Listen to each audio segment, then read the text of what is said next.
Harga telur ayam di pasar tradisional Pak Bayang-Bayang Makassar, Sulawesi Selatan mengalami penurunan jelang perayaan Idul Adha. Harga telur ayam turun sejak 1 bulan lalu.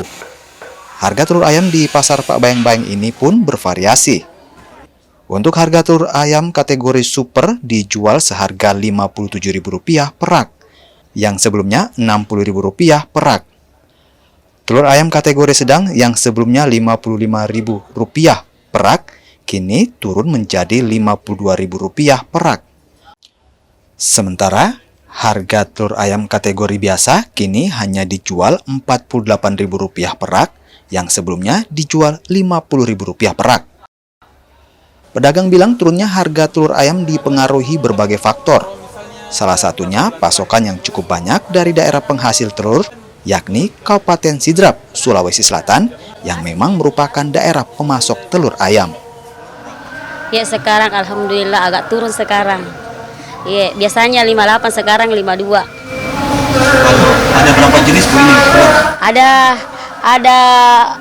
Ada super, kalau super 57.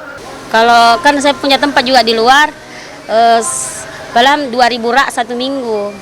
Iya, karena ada juga cabang di luar satu.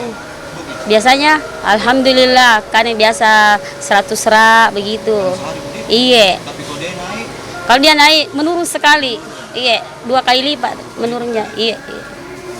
Salah satu pembeli mengaku senang dengan turunnya harga telur ayam.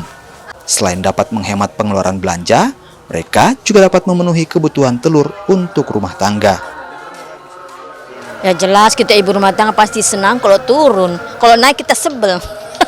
Rumah tangga iya, karena anak-anak saya juga suka telur, bikin ceplok, telur dadar.